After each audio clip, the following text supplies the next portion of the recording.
আসছে 21শে মার্চ 21শে মে আমাদের উপজেলা নির্বাচন। সেই নির্বাচনকে কেন্দ্র করে আজকে আমাদের সিদ্দিক পরিবারের একজন সন্তান, যেই পরিবারকে আমরা ভুলতে পারি না, পিটাইলেও সরতে পারি না, সেই পরিবারের আমার এক ভাই আজাদ ভাই, এখানে নেতৃবৃন্দ উপস্থিত আছেন। দুঃখের সাথে বলতে হয়, শত বাধা বিঘ্ন পেরিয়ে জননেতা জনাব আব্দুল লতিফ সিদ্দিকীর নির্বাচন আমরা ঝাঁপিয়ে পড়েছিলাম। আজকে মনে করি, যেহেতু জননেত্রী শেখ হাসিনা ঘোষণা দিয়েছে যে কোনো দলীয় প্রতীক হবে না, দলীয় কোনো ক্যান্ডিডেট হবে না, আশা করি যে আমাদের ভিতরে কোনো ভয় ভীতি নাই, কাউকে দেখে ভয় করি না। আমি একটা আওয়ামী লীগের কর্মী, উপজেলা আওয়ামী লীগের সদস্য ছিলাম, সাবেক সদস্য।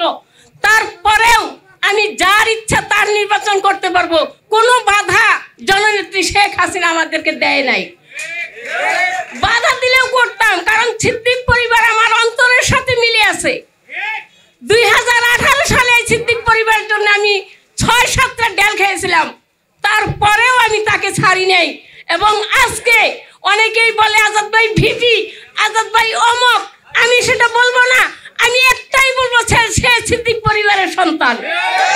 সারা কালিহাতি থানা, সারা বাংলাদেশের মধ্যে আমাদের টাঙ্গাইলের একটাই গর্ব, সেটা হলো সিদ্দিক পরিবার। যদি কেউ আমার কথায় ভুল ধরে থাকেন তাহলে বলবেন, কারণ তাদের যে কালিহাতিতে অবদান আছে, তাদের যে বাংলাদেশের অবদান আছে, মুক্তিযুদ্ধের অবদান আছে, টাঙ্গাইলে এমন কোন পরিবারের এই অবদান নাই নাই নাই। তাই আমি মনে করি আজকে মে মাসের 3 তারিখ 21 তারিখ পর্যন্ত আমরা ভাই ও বোনেরা যে যেখানেই থাকি না কেন, সেখান থেকেই ফেসবুক হোক, মুখের মাধ্যমে হোক, আলোচনার মাধ্যমে হোক, ঘরে ঘরে গিয়ে আনারস মার্কা প্রতীকে ভোট চাবো। আমরা জোর করে ভোট নেব না, আমরা সিলেক্ট তোয়াক্কা করি না, আমরা জনগণের সিলেক্ট তোয়াক্কা করি, আমরা জনগণের ভোটের তোয়াক্কা করি। আমরা গোপন ছিল, জোর করে ছিল, এইটা নিব না। কারো শক্তি নাই কেন্দ্রে যে একটা ছিল নেব, ইনশাল্লাহ আমার কেন্দ্রে পারবো না। আমার মতো করে আপনিও গ্যারান্টি দিবেন যে আমার কেন্দ্রেও পারবো না ইনশাল্লাহ।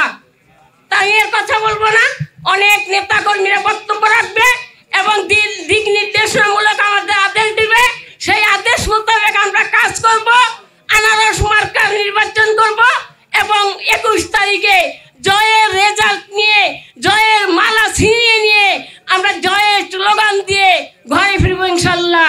এই কথা বলেই আজাদ ভাই সুস্বাস্থ্য কামনা করে, সকলের আগামী দিনগুলো সুস্বাস্থ্য কামনা করে আমার বক্তব্য শেষ করছি। জয় বাংলা, জয় বঙ্গবন্ধু, জয় হোক কালিহাতি জনগণের। মিশন 90 সংবাদের পিছনে নয়, ভিতরে ছুটি।